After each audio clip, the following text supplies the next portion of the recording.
Hello पढ़ाकूज।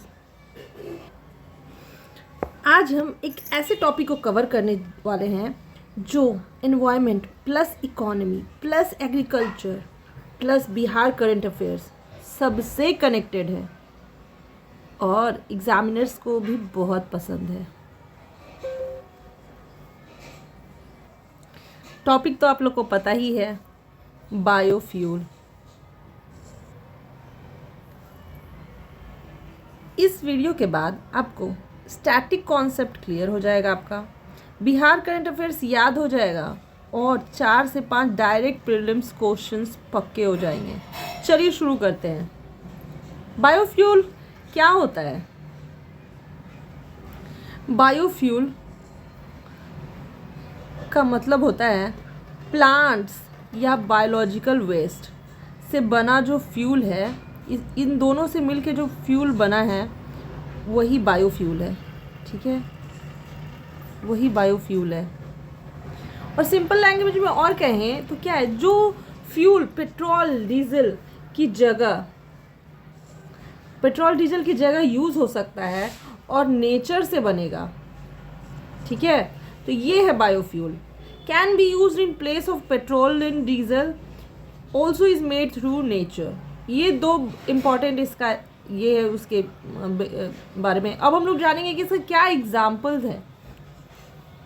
ठीक है, क्या क्या प्लांट प्रोडक्ट्स है और क्या क्या जो कुछ भी जिसके तहत जिसको यूज़ करके हम लोग इसको बनाते हैं। ठीक है, नेचर से जो कि है शुगर केन, गन्ना, मक्का, मेज़, गोबर, काउडंग, पराली, यूज्ड कुकिंग ऑयल। जो बहुत सारे स्टेट्स में, बहुत सारे रेस्टोरेंट्स, होटल्स में क्या होता है कि ये कुक्ड ऑयल को बार बार यूज़ करने से फिर बहुत वो कार्सिनोजेनिक होता है, जो कि हेल्थ के लिए अच्छा नहीं होता है। तो वो सारे चीज़ों को हम लोग यूज़ कर लेंगे यहाँ पे। इवन साउथ इंडिया में चिकन वेस्ट से भी जो फैट निकलता है उससे भी बायोफ्यूल बनाने के लिए चल रहा है। ठीक है, तो इसको रिन्यूएबल फ्यूल भी कहते हैं क्योंकि ये बार बार बन सकता है ना। तो ये रिन्यूएबल फ्यूल भी है। ठीक है, अब हम लोग देखते हैं,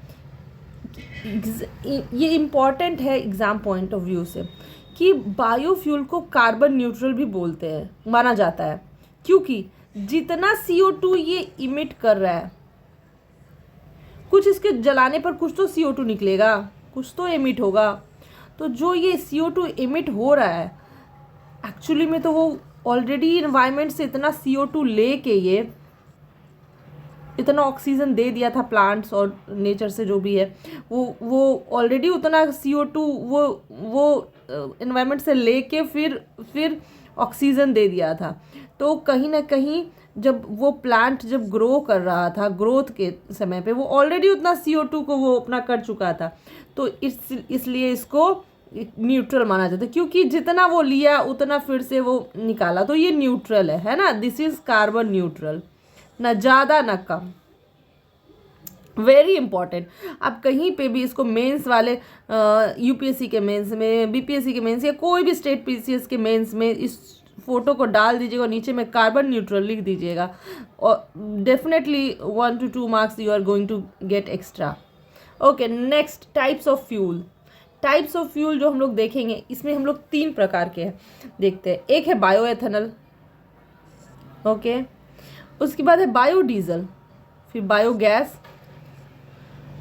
ठीक है, और ये जो बायोएथेनॉल जो हम लोग को बनता है वो पेट्रोल में मिलाया जाता है। ठीक है, और जो बायोडीजल जो बनता है as the name suggest diesel में मिलाया जाता है। ठीक है, और ये जो बायोगैस है जो या अपग्रेडेड फॉर्म जो CBG है, तो ये जो CBG है ये है compressed biogas. Okay, CBG, I'll write it here, CBG, compressed biogas।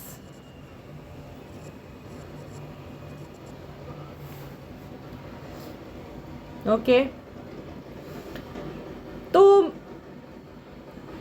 ये हम लोग देखेंगे कि जो बायो एथेनॉल जो है ये कैसे बनता है, किसको यूज़ करके बनता है। तो ये हम लोग का शुगर केन, मेज़, राइस, मोलासेस, डैमेज ग्रेन्स, मतलब कि देखिए तो हम लोग मक्का, चावल और जो मोलासेस जो यूज़ होता है वो, ठीक है।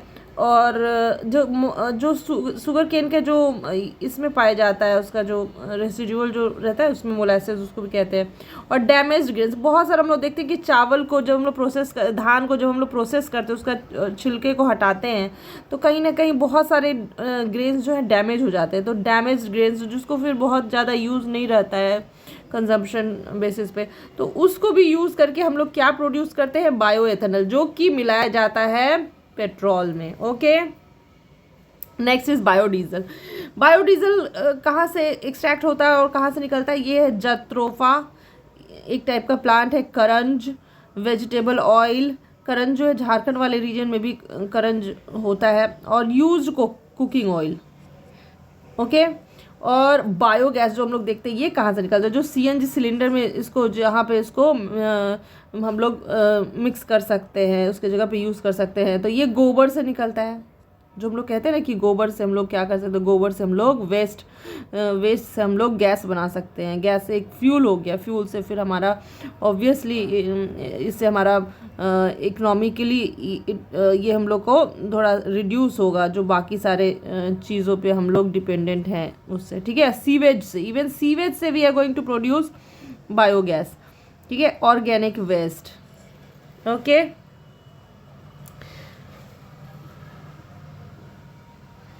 अब हम लोग चलते हैं नेक्स्ट पेज में। अब हम लोग आते हैं जनरेशंस ऑफ बायोफ्यूल। ये यहाँ से बहुत क्वेश्चंस आते हैं। What are the generations of biofuel, कितने तरह प्रकार के जनरेशंस हैं बायोफ्यूल के। तो first generation, second generation, third generation, fourth generation, total there are four generations.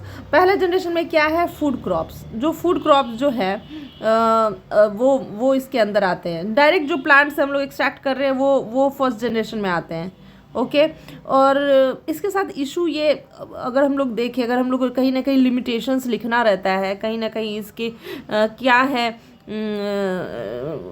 Negative aspects क्या है, तो ये कहीं ना कहीं बीइंग हम लोग का जो अभी ये जो पॉपुलेशन का जो डिपेंडेंट है फूड सिक्योरिटी का, अगर हम लोग मैटर ये पे करें तो वहाँ पे ये एक इशू आता है कि अभी जहाँ हम लोग को फूड सिक्योरिटी एक बड़ा इशू है, वहाँ पे हम लोग इसको फ्यूल, जो हमारा फूड क्रॉप्स है उसको हम लोग कैसे फ्यूल के लिए करेंगे। तो फिर अगेन उसका भी वे फॉरवर्ड यही है कि we have to increase our productivity. कहीं ना कहीं हम लोग को अगर अपना इंपोर्ट कम करना है तो हम लोग को अपना प्रोडक्टिविटी बढ़ाना होगा, ठीक है। सेकेंड जनरेशन में क्या है, पराली, क्रॉप रेसिड्यूज, जो खेतों में रह जाता है, जो जला देते हैं, और कहीं ना कहीं जिसके चलते जो पॉल्यूशन होता है, और बहुत बहुत वो दिल्ली में जो अगर हम लोग देख रहे हैं कि पॉल्यूशन का जो दिखता है कि कितना ज़्यादा ही वहाँ पे जो सब सफ़र कर रहे हैं, बच्चों को, सबको ही को हेल्थ इम्पैक्ट करता है। तो कहीं ना कहीं ये उसका बड़ा सॉल्यूशन निकल के आ रहा है। तो definitely this is very very good. Third generation में क्या आता है, एल्गे, ओके। एल्गे जो है इवन होता भी और प्रोड्यूस भी किया जा रहा है इस बायोफ्यूल के लिए, ठीक है। और फोर्थ जनरेशन है जेनेटिकली इंजीनियर्ड माइक्रोब्स, ओके। तो ये है हम लोग का चारों जनरेशन्स। आई होप आप लोग को ये सब याद रहेगा, डिफ्रेंशिएटेड रहेगा। और एग्ज़ाम में सबसे ज़्यादा ट्रैप क्वेश्चंस ये होते हैं, पूछे जाते हैं, differences between first generation second generation. हम लोग को उन दोनों के बीच में पूछा जाता है कि क्या होगा, डिफरेंस क्या होगा, कौन सा होगा। कहीं ना कहीं हम लोग सेकेंड वाले को फर्स्ट तो क्लियर है, जो फूड क्रॉप्स हम लोग पहले जो आएगा सबसे पहले मक्का, चावल, वो सब कुछ है वो फर्स्ट जनरेशन में आ जाएगा। और जो उसका रेसिड्यू जो बचा हुआ है, पराली और क्रॉप रेसिड्यू, वो आएगा सेकेंड जनरेशन में, okay. Now we are moving forward. अब हम लोग आते हैं इंडिया का बायोफ्यूल टारगेट क्या है। India target is E20 blending by 2025-26। अब जब हम लोग E20 ब्लेंडिंग का बात कर रहे हैं तो दिस मीन्स कि 80% ऑफ द जो फ्यूल हम लोग का ऑलरेडी जो चल रहा है वो रहेगा, और 20% जो हमारा जो ये फॉसिल फ्यूल है ये उसमें मिक्स ब्लेंड कर दिया जाएगा। और हम लोग को लग रहा होगा 20% क्या ही है, लेकिन still it is going to impact at huge, मतलब ये बहुत ज़्यादा ही इम्पैक्ट दिखता है अगर हम लोग ये भी अचीव कर रहे हैं तो। ठीक है, तो ये है ब्लेंडिंग 2025-26 के तहत E20 ब्लेंडिंग। और इसका बेनिफिट्स क्या होगा, आप लोग अभी सोचिए 10 सेकेंड्स के लिए पॉज करके वीडियो को और सोचिए कि इसका क्या क्या बेनिफिट्स हो सकता है। ऑब्वियसली एक तो मैंने हिंट दे ही दिया है, जो कि है ऑयल इंपोर्ट कम हो जाएगा।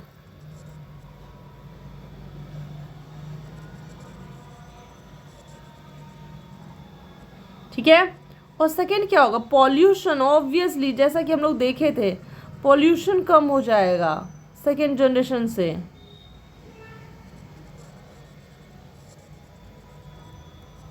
और क्या हो सकता है, फार्मर्स की इनकम बढ़ेगी,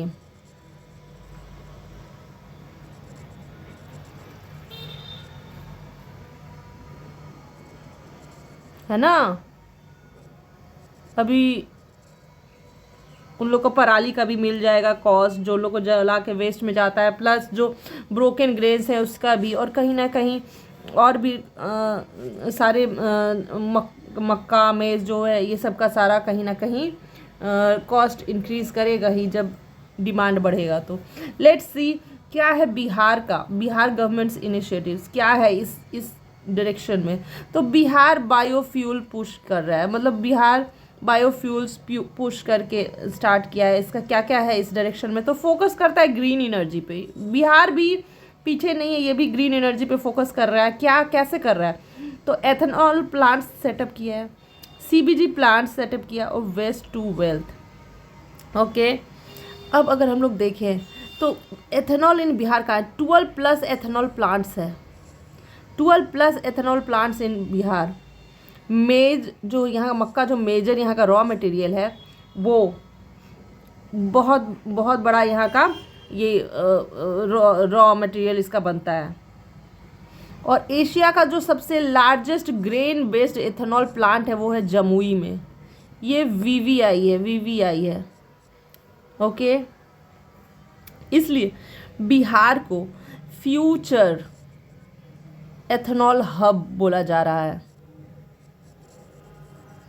कितना इसका बहुत बड़ा स्कोप है बिहार के लिए।